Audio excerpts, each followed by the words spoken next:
네. 어느덧 코스피 지수는 5,800선 가리키고 있습니다. 와, 이러다가 진짜 6 가는 거 아니야. 이런 얘기가 나오고 있고요. 국내 증권사에서도 코스피 상단에 대한 목표치를 6으로 제시하는 게 아니라 7로 제시를 하고 있다 보니까요. 굉장한 시장이구나 다시 느껴집니다. 금요일을 현재 마감을 앞둔 이 구간에서도 5,800까지 올려놓는 코스피 시장입니다. 자, 그도 그럴 것이 정말 그 코스피 대형 종목군들의 움직임이 엄청나게 또 앞을 향해서 질주하고 있기 때문인데요. 두 분과 함께 더 자세한 이야기 나눠봐야겠습니다. 퍼스트프라임 리서치 이동근 대표, 온니움 컨설팅 윤혜림 대표 나와주셨습니다. 두 분 어서 오십시오. 예, 반갑습니다. 일단 그 코스피가 이렇게까지 지수가 상단을 높여가는 것에 있어서는 SK 하이닉스의 영향도 없지 않아 보입니다. 대단합니다. 오늘 결국에는 95만 원을 넘어서는 기염을 토했고, 그렇다면 삼성전자는 뭐하냐? 삼성전자는 옆으로 계속해서 지켜가고 있습니다. 삼성전자가 지켜주는 가운데 SK 하이닉스나 다른 대형주가 이렇게 올라가니까요. 지수는 5,800선이 보여지더라. 이 부분입니다. 일단 우리가 주목할 건 SK 하이닉스죠. 역시나 삼성전자에게 20만 원이라고 하는 목표치가 있다면 하이닉스에게는 100만 원이라고 하는 목표치가 있습니다. 그 목표치를 언제 어느 순간에 어떤 수급력으로 올라갈 것인가에 대한 논의가 참 활발했었는데 오늘 보여줬었던 공시는 블랙록의 지분 공시였습니다. 자, 이동근 대표님. 결국에는 블랙록이 삼성전기랑 지금 SK 하이닉스 쪽이었죠. 계속해서 이렇게 담아가는 흐름들을 보면서 우리도 포트에 담겨 있었어야지 맞지. 그리고 이 정도 가격권에서도 계속해서 살 수 있다라는 근거를 계속 보여주는 건가? 지금 이런 논리로까지 뻗어나갈 수는 있을 것 같아요. 이동훈 대표님 사실 어제랑 그렇다면 질문의 분위기가 비슷할 것 같은데 삼성전자에게 20만 원이라면 SK 하이닉스에게도 100만 원 전까지는 우리에게 계속된 그 수순의 길일까요? 최근에 흐름만 놓고 보면 사실 삼성전자가 조금 더 우위에 있었던 건 사실이고요. SK하이닉스가 조금 삼성전자에 비해 가지고는 최근에 여러 가지 측면에서 주가적인 측면이라든가 수급적인 측면에서는 열위에 있었던 것이 사실인데 오늘은 조금 이제 그 부분이 다시 또 역전되는 흐름이 나타나고 있습니다. 삼성전자가 지금 이제야 뭐 강보합 정도로 돌아서고 있는 반면에 SK하이닉스는 오늘 이제 95만 원까지 당중에 기록을 하면서 고점을 경신을 했고요. 뭐 말씀하신 대로 사실은 이 방아쇠를 당긴 거는 이제 블랙록의 이제 지분 보유 공시죠. 네. 그러니까 SK하이닉스가 여러 펀드에서 보유한 거에 다 종합을 해 보면은 한 3,640만 주 정도 보유를 했다. 그래서 지분율 5%를 확보했다. 4대 주주예요. 이게 보면은 이게 그 정도로 이제 주요 주주로 올라섰고 결국은 이렇게 이제 글로벌 대형 기관 투자자가 다시 주요 주주로 올라섰다라는 것은 메모리 반도체 업황에 대한 개선 기대감 이런 것들이 있는 것이 아닌가라는 기대감들 이런 것들이 아무래도 작용하는 측면이 있다고 말씀드릴 수가 있겠고요. 조금 이제 비슷하면서도 다른 얘기이긴 한데 미국의 이제 유명한 헤지 펀드 중에서 아팔로사 매니지먼트라는 그 헤지 펀드가 있습니다. 굉장히 규모가 큰 아마 빅3 안에 들어가는 걸로 알고 있는데 이 아팔로사 매니지먼트가 작년 그러니까 4분기에 이제 그 주식 매수 내역을 갖다가 최근에 공개를 했는데 가장 많이 산 게 뭐냐면은 MSCI 코리아 ETF예요. 3%를 넘게 샀어요. 2.5%를 넘게 샀어요. 그러면서 이제 가장 많이 샀고 두 번째가 마이크론이었습니다. 바꿔 말씀드리니까 MSCI 그 코리아 ETF에서 가장 많은 비중을 차지하는 건 삼성전자하고 SK하이닉스거든요. 그러니까 아팔로사 매니지먼트의 투자 패턴을 보면은 삼성전자, SK하이닉스, 마이크론 산 거하고 다름없는데 지금 공교롭게도 수익률이 가장 좋아요. 그럴 수밖에 없는 게 작년 4분기 샀으면은 지금 얼마나 수익률이 좋겠습니까? 지금 상황에서. 그러니까 어떻게 보면은 이런 것들, 그러니까 미국에 지금 우리가 그러니까 굉장히 그 자산 규모가 크고 운용 규모가 큰 이런 그 운용사들 또는 이제 기관들이 반도체에 대한 관심들 굉장히 좀 크게 확대를 하고 있고 SK하이닉스 같은 경우도 이제 이런 부분들 때문에 글로벌 패시브 자금이 이제 향후에도 들어오는 것이 아니냐 이런 이제 기대감들이 아마 작용하는 측면이 오늘 있는 것 같고요. 그리고 이제 오늘 같은 경우는 좀 특징적인 부분은 역시 삼성전자보다는 SK하이닉스 쪽의 수급인데 이거는 이제 패시브 자금도 자금이지만은 오늘은 또 이제 일반 개인들의 매수세도 SK하이닉스 쪽으로 유입되는 것 같아요. 최근에 삼성전자보다 조금 이제 상대적으로 여유에 있다 보니까 오히려 이제 매수세는 이쪽으로 돌는 거죠. 삼성전자가 20만 원 목전에 있고 SK하이닉스는 100만 원까지 어떻게 보면 조금 더 룸이 남아있다는 생각. 어떻게 보면 지금 이런 상황에서는 삼성전자와 SK하이닉스가 이 소위 말하는 마디 가격을 넘어서는 타이밍이 거의 비슷하게 나타날 수도 있겠다는 생각이 들고요. 그래서 이제는 시간의 문제라는 생각이 들고 정말로 이제 오늘 코스피 지수가 5,800까지 왔는데 이제 뭐 지금 시장에 뭐 이렇게 전망대로 한 6,000을 넘어선다면은 결국 지수 6,000, 삼성전자 20만 원, SK하이닉스 100만 원이 거의 비슷한 시점에서 나타나지 않겠는가라는 생각이 들기도 하고요. 그래서 지금 뭐 이 방향성이라든가 이런 측면에서 특히 뭐 SK하이닉스도 그렇지만은 실적의 전망치라든가 이런 부분의 어떤 상향 흐름이라든가 이런 부분들은 계속해서 뭐 그렇죠. 이어지고 있는 상황이기 때문에 그런 부분들을 감안한다면 역시 뭐 지금 상황에서 뭐 삼성전자든 SK하이닉스든 뭐 긍정적 의견을 드릴 수밖에 없지 않나라는 말씀을 드리겠습니다. 가는 방향은 계속해서 우리에게 저 멀리 보이고 있으니까 지금 구간에서는 굳이 핸들을 꺾을 필요는 없다라는 거죠. 자, 그렇다면 그 고지까지는 일단 안심하면서 이 주가를 바라봐도 괜찮은 건가? 그렇다면 그 이후까지 논하면서 지금 현재 구간에서 전략을 짜야 하는 건가는 또 새로운 고민의 영역인 것 같습니다. 윤혜림 대표님께 여쭤볼게요. 지금 현재 주가 94만 6, 7천 원 호가 움직임 나타나고 있습니다. 자, 윤혜림 대표님이라면 SK 하이닉스 물론 보유자는 계속해서 즐기면서 갈 자리라고 생각합니다. 지금 연휴 이후에 다시 반도체 포지션을 잡아야지라고 생각하셨던 분들에게는 아 이거 어떡하지? 오늘이라도 잡아야 하나? 굉장히 고민하게 하는데 사실 어제는 삼전 오늘은 하이닉스잖아요. 이렇게 왔다 갔다 하는 거를 좀 오히려 무빙을 이용해야 하는지 싶기도 하고요. 저라면 사실 이제는 놓아주고 소부장 보자 관점이긴 한데 뭐 하이닉스, 삼성전자 지금이라도 잡으면 좋지만 코스닥 부응한다는데 소부장이 더 가겠죠. 그래서 이런 관점이지만 하이닉스 뭐 아직 당연히 하이닉스, 삼성전자 추세 살아있기 때문에 여전히 추세 매매 가능하다 생각하고 있고요. 저도 지금 이 기세라면 다음 주에 우리가 다음 주 금요일에 코스피 6천을 얘기하고 있지 않을까? 혹은 하이닉스 100만 원을 얘기하고 있지 않을까? 삼성전자 20만 원을 다음 주 금요일에 저희가 얘기하고 있을 것 같기도 하거든요. 그럼 하이닉스가 이제 만약에 100만 원을 돌파를 하면 이제 이 100만 원을 지지하면서 그 이상을 우리가 보게 될 거란 말이죠. 그 라운드 피겨 가격으로 봤을 때. 그렇기 때문에 추세가 꺾이지 않았기 때문에 저는 추세 매매 계속해서 가능하다 생각하고 있고 이제 삼성전자 하이닉스 그러면은 이제 매수하다가 언제 매도해야 돼요?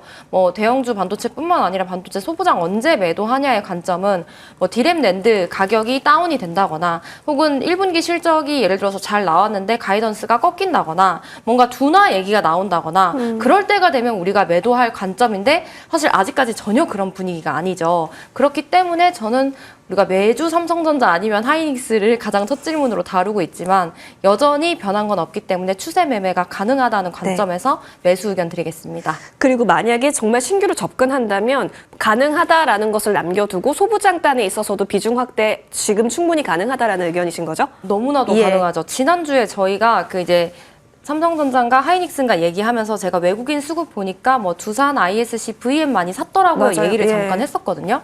그런데 이제 그 일주일간 두산도 많이 상승을 했고요. 100만 원 돌파했습니다. ISC도 계속 연일 고공행진을 하고 있고 지금 VM이 저는 자리가 좋다라고 생각을 하고 있거든요. 그리고 이제 만약에 반도체를 조금 조정해서 하고 싶다. 사실 우리가 원하는 조정이 계속 안 오는데 보면은 결국 장대 양봉 이후에 조금의 한 며칠을 지지하는 반도체들이 결국 상위단에 있는 종목을 사야 된다 생각을 하고 있고 지금 이제 전쟁 이슈가 나오고 있죠. 그래서 이제 조선방산 수혜가 되기 때문에 이쪽이 올라가고 있는데 혹시라도 다음 주 혹은 이제 3월에 전쟁 이슈가 나오면서 유가 상승을 하면서 인플레이션에 대한 우려가 나오면서 혹시라도 이제 금리 인하를 못하겠다 이런 얘기가 나오면서 이제 성장주나 기술주에 조정이 온다면 저는 그때도 무조건 대형주 그리고 소부장 다 같이 잡아야 된다라고 생각을 하고 있습니다. 네, 오히려 매크로발 충격이 있다면 그때 더 반도체, 그때도 반도체 이렇게 또 정리를 해주셨네요. 여전히 긍정적인 전망이 지금 더 확실해지고 있습니다. 지수 6천과 100만 원 그리고 삼성전자 20만 원이라고 하는 목표 주가 지금 계속해서 흐름을 보겠습니다. 자, 그렇다면 뚫어주면 좋겠다고 생각한 목표 주가를 뚫어준 두산 에너빌리티로 저희는 다음 종목 넘어가겠습니다. 체코 수주 이후에 이제 확실하게 또 그 자회사, 체코 자회사에 계약이 나왔었고, 자, 그리고 이제 뭐 워낙 전력원으로서 그 원전이 갖고 있는 파워가 예전 대비해서 더 강화된 것도 사실입니다. 원전은 우리가 작년부터 꾸준히 갖고 오면서 웨스팅하우스 이슈 있을 때마다 그리고 정부에서 어떠한 워딩이 있을 때마다 굉장했었던 종목군이었는데 이제는 꽤나 묵직하게 잘 가고 있습니다. 자, 이동훈 대표님, 참 응축하고 발산하고 했었던 게 두산에너빌리티였습니다. 그래서 이 종목이 10만 원을 참 뚫어줬으면 좋겠다 많이 생각하셨을 텐데 오늘 보여준 거 아니겠습니까? 근데 오늘 이 정도면은 충분히 제 역할 잘한 거고 앞으로 10만 원을 지키는 싸움이 이제부터 시작된다라고 봐야 할지 재료는 참 좋은데요. 그렇죠. 사실 이제 지금 이제 1차적인 목표는 예. 10만 원의 안착이에요. 예. 그러니까 10만 원을 보여주긴 많이 보여줬는데 안착을 아직까지 못하고 그렇죠. 있다가 이제 오늘 그런 시도들이 좀 본격적으로 나오고 있는 것이고 장중에 이제 52주 신고가를 다시 경신을 했고 결국 뭐 지금 표면적으로는 체코 이제 그 어떻게 보면은 그 체코 내의 자회사라고 할 수 있는 두산 스코다 파워하고의 3,200억 규모의 증기 터빈 제어 시스템을 이제 공급 계약 체결했다라는 부분, 이 부분이 이제 표면적인 호재로 작용을 하고 있는데 사실은 이전부터 이미 지금 이제 일본하고 이제 미국 간의 어떤 투자 협정이 이제 1차적으로 마무리가 됐잖아요. 근데 그 다음에 차례가 우리란 말이죠, 이제. 우리도 이제 사실 급해졌는데 지금 우리가 어떻게 보면은 1차적으로 가장 그 머리에 내세울 수 있는 부분들은 원전, 조선, 그리고 이제 뭐 LNG 이런 쪽이란 말이에요. 근데 이제 미국 쪽에서 일단 우선적으로 우리한테 요구했던 부분이 와서 원전 그 발전소 좀 지어달라 뭐 이런 얘기를 했기 때문에 결국 원전이 이제 부각될 수 있는 국면이 나온 거고 두산에너비판 놓고 보면 작년에 지금 나오고 있습니다만은 체코 원전 여기에다가 이제 뭐 북미 가스터빈 이런 쪽에서의 수주가 이어지면서 신규 수주가 사상 최대를 기록했어요. 14조 7천억. 이게 그런 상황이고 앞에서 말씀드린 대로 한미 원전 협력 논의를 바탕으로 해서 뭐 예를 들면은 AP1000 프로젝트에 대한 참여 범위가 늘어난다든가 또 이제 뭐 해외 원전에 대한 수주 증가라든가 또 여기다 이제 SMR 사업의 가시화라든가 가지고 있는 재료들이 아마 올해는 굉장히 좀 상당히 부각이 될 수 있는 이제 그런 상황이라는 측면에서 결국 이제 시간의 문제였다는 말씀 드릴 수가 있겠고 이제 그 서서히 이제 그동안 어떻게 보면 상대적으로 현대건설이라든가 한전기술이라든가 이런 종목들이 먼저 강하게 움직였어요. 근데 두산에너빌리티가 안 오른 건 아닌데 예. 그러니까 어떻게 보면 가지고 계신 분들은 왜 쟤네들은 저렇게 오르는데 왜 이건 이렇게밖에 안 올라 대장주인데 라고 생각을 하셨을 텐데 아마도 오히려 두산에너빌리티 입장에서는 조금 이렇게 좀 더 견조하게 움직이는 게 지금의 모양은 더 좋은 것이 아닌가라는 생각이 들기도 하고요. 그래서 사실 두산에너빌리티는 이제부터 좀 본격적으로 그러니까 좀 본 게임이 시작된 것이 아닌가. 저는 이렇게 좀 볼 수가 있을 것 같고 뭐 그런 의미에서는 사실은 뭐 이제 10만 원의 안착이 확실시 된다라면은 지금부터 조금 이제 다시금 우리가 마치 삼성전자가 우리가 이제 이전에 조정 국면에서 뭐 삼성전자에 대해서 뭐 그러니까 SK하이닉스도 그렇고 삼성전자도 그렇고 우리가 이제 삼성전자 같은 경우는 뭐 15만 원의 안착이 중요하다는 말씀드렸었고 근데 두산에너빌리티가 딱 이제 그런 위치가 아닌가라는 생각이 들어요. 그렇기 때문에 지금 이 100만 원에서의 어떤 이 10만 원에서의 어떤 그 안착 이후에 또 이제 다시 새로운 또 주가의 흐름이 나오지 않겠는가 이런 좀 기대도 해볼 수 있을 것 같습니다. 그런 의미에서 오늘 뭐 긍정 드릴 수 있을 것 같아요. 좋습니다. 자, 어느덧 월봉을 보면 사실 우리 이전에 월봉 두산 에너빌리티 얘기했을 때 이제 올라온 거다. 그래서 일봉으로 봤을 때는 많이 높아 보여도 지난 2007년 이때에 비하면 아직이다 이런 얘기를 했었는데 어느덧 지금 다가오고 있습니다. 윤혜림 대표님께 그렇다면 바로 여쭤볼게요. 10만 원 자리에서 그렇다면 누군가는 파는가 이걸 오늘 우리가 확인해야 되는 건데 10만 원 자리에서 외국인과 기관이라고 하는 메이저 수채가 산다라는 겁니다. 그렇다면 이제 10만 원은 하나의 아까 이동훈 대표님께서 말씀해 주셨던 시작 마디 주가가 될 수 있겠구나로 또 긍정적인 판단을 내릴 수가 있는 건지 월봉상 그러면 전고를 향해서 갈 수 있다라는 그 다음 목표치를 세워도 되는 걸까요? 그렇죠. 이제 10만 원 이상 가면 날아갈 거다. 그때를 기다리자 했는데 사실 저는 그 조정이 그렇게 길지 않다고 생각을 했고 두산에너빌리티 뭐 조정이라고 하기는 지금 이 9만 원대부터 이제 10만 원 사이 왔다 갔다 얼마 안 했어요. 그런데 이제 너무 다른 대형주들이나 중소형주가 상승을 강하게 하다 보니까 이제 두산 에너빌리티를 갖고 계신 분들은 왜 얘는 안 가냐, 그리고 대장인데, 이런 말씀들을 많이 하셨던 것 같은데, 계속해서 말씀드렸습니다. 에너빌리티는 개미들이 너무 타고 있어서 이걸 다 떨어뜨리고 갈 거다. 그런데 이제 어느 정도 떨어뜨리고 이제 가는 국면이니까 또 그럼 지금 사도 돼요? 이 질문인 것 같은데, 정말 외국인들이 두산 에너빌리티를 2월에 가장 순매수 1위 종목이거든요. 그래서 저는 계속 안전벨트 매고 있어야 된다라고 얘기를 했었던 입장이고, 그럼 당연히 갖고 계신 분들은 지금 매도할 필요가 없을 거고, 이제 신규로 진입하시는 분들의 차이겠죠. 그런데 이제 원전도 워낙 저는 반도체, 전력, 원전 이 3종 세트가 포트폴리오에 가장 많은 비중을 차지해야 된다고 생각을 하기 때문에 뭐 원전 대장주인 두산 에너빌리티 이제 시동을 걸었다.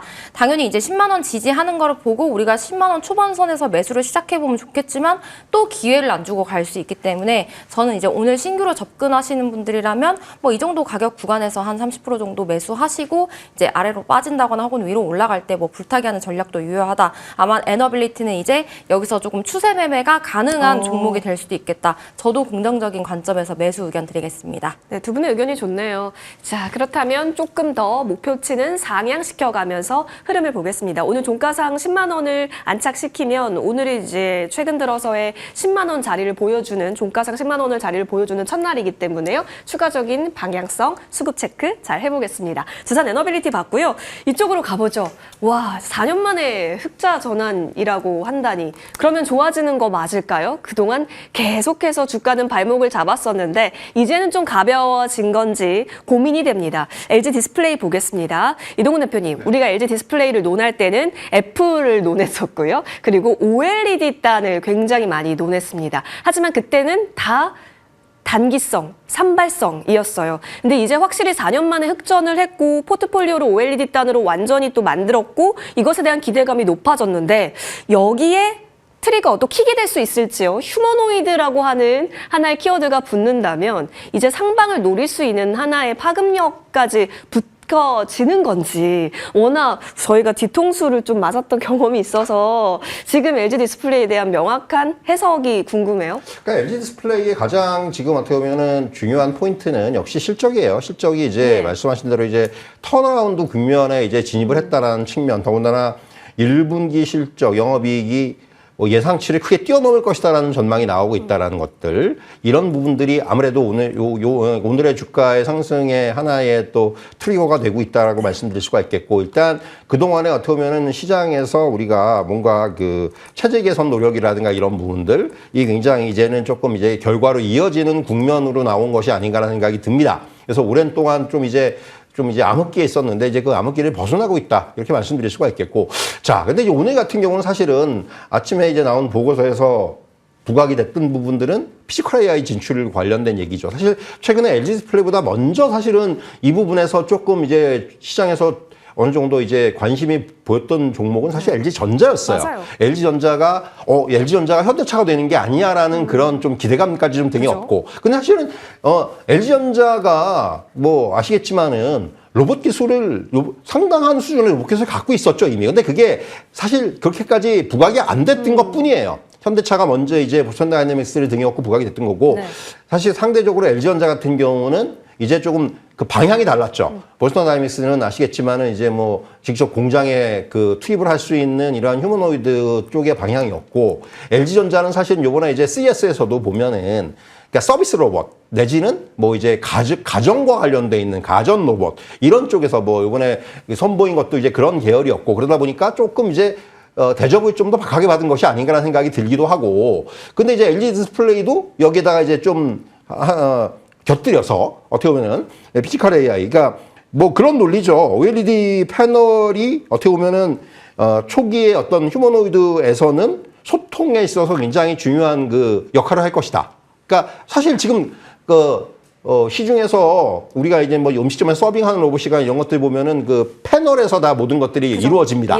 예, 그렇기 때문에 그런 것의 연장선상에서 우리가 좀 받아들일 필요가 있을 것 같고, 결국 이제 중요한 것은 미국 내에서도 지금 이 최근에 보면 이제 음성 서비스와 관련되어 있는 회사들의 주가 흐름이 상당히 좀 작년 같은 경우에는 부각이 됐었다가 또 이제 주가가 또 빠졌다가 이런 흐름이 나타나고 있는데 아직까지 기술력이라는 측면에서 봤을 때 확실히 지금은 디스플레이 쪽이 더 앞서 있는 건 사실이에요. 그래서 초기에는 사실 디스플레이 역할이 더 커질 수 있는 거죠. 그런데 LG 디스플레이 어떤 OLED 패널 같은 경우는 이미 검증이 됐다라는 거예요. 뭐 자동차 쪽에서나 이런 쪽에서 어떤 검증이 됐었고 여러 가지 뭐 이제 그 부정적인 환경 좀 이제 우리가 얘기하는 극한 상황에서의 어떤 이런 패널의 작동이라든가 이런 부분들까지도 어느 정도 이제 확보가 돼 있기 때문에 이런 논리들이 오늘 이제 피지컬 AI 쪽에 결국 뭐 향후에 이제 예를 들면 현대차와 보스턴 다이내믹스 쪽에 결국 이런 쪽에 좀 채택이 되지 않겠느냐 이런 쪽의 어떤 스토리들이 오늘 LG 디스플레이 주가를 끌어올리고 있는데 충분히 저는 가능한 얘기라고 생각을 해요. 다만 이제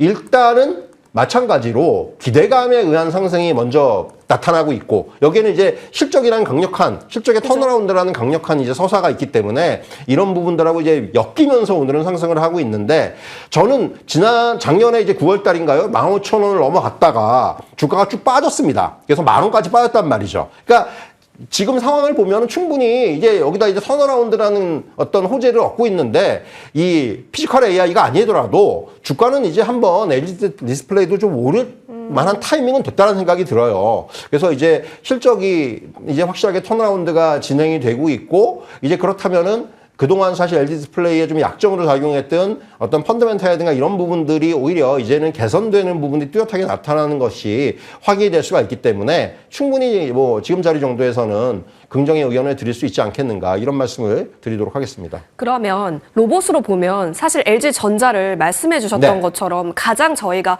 앞단에서 봤었던 거고 그걸로 수급력을 보여줬었던 거잖아요. 그럼 지금 구간에서 봤을 때 흑전한 LG 디스플레이가 오히려 더 낙폭 매력이 있는 거예요?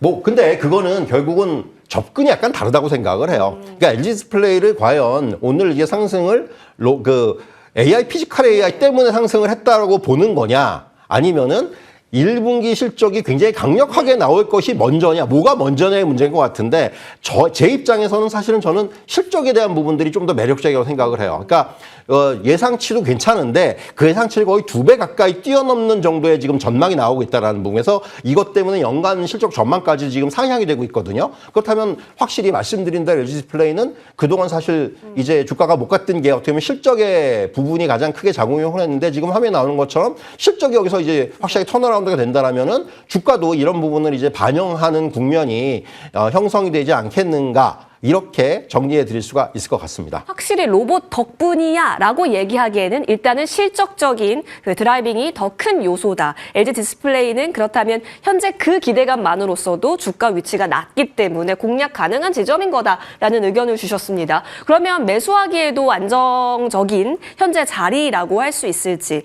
매력도에 있어서도 괜찮은 것인지, 수급을 보니까 사실 뭐 외국인 들어와 있는 것도 보여지기는 하거든요. 유대림 대표님이라면 접근하십니까? 네, 좋은 것 같아요. 어제 이제 외국인 또 미리 알았나 봐요. 어제 213만 주 정도 매수를 했죠. 그래서 뭐 사실 주식은 실적 아니면 스토리인데 지금 실적과 스토리가 같이 붙었고 현대차 그룹주가 이제 로봇 모멘텀을 받아서 갔듯이 뭐 LG 디스플레이, 지금 LG전자, LG전 다 좋다고 보고 있거든요. 그래서 충분히 지금 관점에서 가능하다. 오늘 조금 윗꼬리가 아쉽기는 하지만 그래도 다시 한번 이제 13,500원 돌파해주면 뭐 14,000원까지는 무난하게 갈 수 있을 것 같아서 저도 매수 관점이고요. 그리고 이제 실제로 로봇은 정말 먼 미래가 아니구나라고 느끼는 게 지금 이마트 영등포에서 중국 로봇 판매하고 있는데 지금 거의 한 30대 후반 정도, 한 40대 정도 팔렸다고 하더라고요. 이미요? 그럼, 그러면은 LG전자가 저도 항상 집안일 해주는 로봇 있었으면 좋겠다, 뭐 해줬으면 좋겠다 이런 얘기 하니까 LG 쪽도 좀 이런 로봇 모멘텀 부각받을 수 있을 거다라고 생각하고 있고 이제 디스플레이 같은 경우 다 들어가고 탑재되니까 이제는 조금 기업들이 빠르게 이제 이 AI와 로봇에 맞춰서 빨리 그 사업의 방향성을 변화를 하고 여기서 실적을 개선하는 기업들이 정말 투자 가치가 있다라고 생각을 하기 때문에 LG 디스플레이도 매수 관점으로 정리하겠습니다. LG가도 이제는 확실히 밸류에 있어서 다시 한번 리레이팅이 필요했는데 여기 LG 디스플레이 계열사가 이렇게까지 또 흑전이라고 하는 기분 좋은 재무적인 성과가 있다면 충분히 긍정적인 자리에서 나타난 모멘텀이기 때문에 두 분의 의견은 긍정입니다. 추가 움직임 잘 기대를 해보죠. 자, 이어서 이쪽으로 넘어갑니다. 보험주 보겠습니다. 오늘은 완전히 또 보험주가 날을 잡았습니다. 어제는 증권주가 강했고 오늘은 또 보험주가 거의 대부분 상한가 종목들을 다 리스트 앞지르고 있습니다. 미래에셋, 생명. 일단 미래에셋 들어가면 다 검색해봐야 될 것 같긴 합니다. 이동훈 대표님. 저희 미래에셋 생명 상한가 아침에 들어가서요. 뭐 풀리지 않고 지금 현재까지 잘 유지가 되고 있습니다. 지금 이걸 어떤 성격으로 봐야 할까요? 그 반도체 쪽에서 조금 지루해진 이 수급이 오히려 금융이나 다른 쪽으로 순환이 일어나고 있는 거다로 보시는 분들도 있고요. 그리고 증권주가 워낙 강하니까 그동안 사실 세 번째 밸류를 받고 있었던 보험주가 오늘은 그냥 금요일성의 특이점처럼 올라오는 거다라고 해석을 붙이시는 분들도 있어서 지금 이것에 대한 연속 흐름, 호흡을 어떻게 가져갈까 싶습니다. 후자 쪽에 조금 더 무게를 두고 있어요. 사실은 이제 순환매죠. 그러니까 금융주 내에서. 그러니까 뭐 그런 심리인 거죠. 그러니까 지금 금융지주사들 먼저 올랐고 그죠? 이제 증권주들 최근에 불을 갔죠. 품고 있고 자 그러면 이제 보험주들만 못 갔잖아요. 맞아요. 어느 정도의 키 맞추기 나온다고 생각을 하고 그래서 이제 미래에셋 생명의 특히 상한가는 저는 미래에셋 증권의 덕을 굉장히 많이 보고 있다는 생각이 듭니다. 이제 사실 가장 지금 보면 가장 앞서서 많이 올랐기 때문에 이에 대한 어느 정도의 어떤 낙수 효과가 미래에셋 생명은 나타나는 것이 아닌가 생각이 들고요. 그래서 사실은 이런 부분들이 오늘은 미래에셋 생명의 주가를 상한가로 만들고 있는데 좀 저는 사실 이 업종 내에서 보면은 약간 뜬금없긴 해요. 왜냐하면은 자 만약에 보험주를 갖다가 우리가 상법 개정안과 관련돼서 우리가 한번 판단해 보자면은 실질적으로 자사주의 비중이 높은 회사들은 따로 있어요. 예를 들면은 현대해상. 현대해상의 자사주 비중이 훨씬 높습니다. 그리고 또 이제 DB손보 이런 데가 네. 그 자사주의 비중이 높아요. 그래서 사실은 뭐 이건 기술적인 부분이야 윤 대표님이 말씀해 주시면 현대해상 차트가 굉장히 좋아요. 사실 보시면 현대해상은 이미 주가가 많이 올라 있습니다. 오늘만 오는 게 아니라 미래생명 오늘 갑자기 상한가가 들어갔지만은 현대해상 같은 경우는 최근에 꾸준하게 올라왔어요. 이게 이제 이런 그 상법 개정안과 연관이 돼 있는 종목들은 보험주라고 할지라도 거의 증권주하고 비슷하게 움직였다고 우리가 볼 수 있는 거고 이런 부분들을 감안한다면은 오히려 저는 이런 그 뭔가 주주환원이라든가 이런 그 정책적인 기대감과 연관을 짓자면은 미래에셋 생명보다는 딴 종목을 보는 게 맞다고 생각해요. 보험주 내에서. 그러니까 그렇기 때문에 저는 미래에셋 생명은 상한가 들어간 건 좋은데 이것은 저는 뭐 지금 자리에서는 사실은 이 펀더멘탈 요인적인 측면은 아니기 때문에 지금은 관망 의견을 드려야 되는 것이 맞는 것 같아요. 보험주 내에서 자사주 비중이 높은 다른 종목을 오히려 더 견고한 흐름으로 지켜보자. 그렇죠. 예, 그 예시 종목이 현대해상이 될 수 있다라는 거겠네요. 알겠습니다. 그렇다면 미래에셋 생명은 일단 미래에셋 증권에 대한 덕을 좀 보고 있다의 측면에서 관망 의견을 주셨고 윤혜린 대표님께 그러면 여쭤볼게요. 사실 미래에셋이 붙어서 저희에게는 조금 더 잘 갈 것 같은 심리를 자극하기는 하거든요. 오늘 상한가에 아침에 올라갔기 때문에 대기 매수세라든지 그런 수급적인 여파 충분히 또 노릴 수 있는 다음 주가 될까요? 오늘 이제 저는 보험주의 상승을 네. 보고 이제 사람들이랑 대화를 했던 게 이거 만약에 지금 물리면 자식도 아니고 손녀한테 줘야 된다. 굉장히 위험한 위치다. 그 생각을 많이 했거든요. 왜냐하면 은행주가 갔었던 이유는 우리가 이제 배당미 이런 저PBR에 대한 리레이팅 뭔가 이런 사유가 있었죠. 그리고 증권주 같은 경우는 당연히 반도체 칩의 가격이 상승을 해서 반도체 기업의 이익이 상승하니까 주가가 상승하는 것처럼 우리가 열심히 주식을 해서 증권사들의 배를 불려주니까 증권주도 가는 게 이해가 되는데 보험주는 딱히 그런 사유가 없기 때문에 저도 그냥 이 안에서 이제 순환매라고 생각을 하고 미래에셋 생명이 더 세게 가는 건 그냥 그 미래에셋 증권이랑 같은 계열이기 때문에 이렇게 간다라고 생각을 하기 때문에 저도 뭔가 지금 함부로 뛰어들었다가는 또 이제 다시 한번 기나긴 시간, 힘든 시간을 보낼 수 있기 때문에 저도 중립의 의견으로 정리하겠습니다. 24일 뭐 예정이 되어 있다라고 하면서 지금 더 잘 움직이고 있었던 것도 사실이죠. 그렇다면 여러분 21일, 22일 주말입니다. 과연 월요일, 화요일에는 출구 전략을 만들어 가면서 들어올 수급일 수 있기 때문에 조금은 조심하는 것도 필요할 수 있겠다 의견 또한 있네요. 같이 잘 살펴보시길 바랍니다. 두 분과는 여기까지 얘기 나눠봐야겠습니다. 함께해 주셔서 고맙습니다.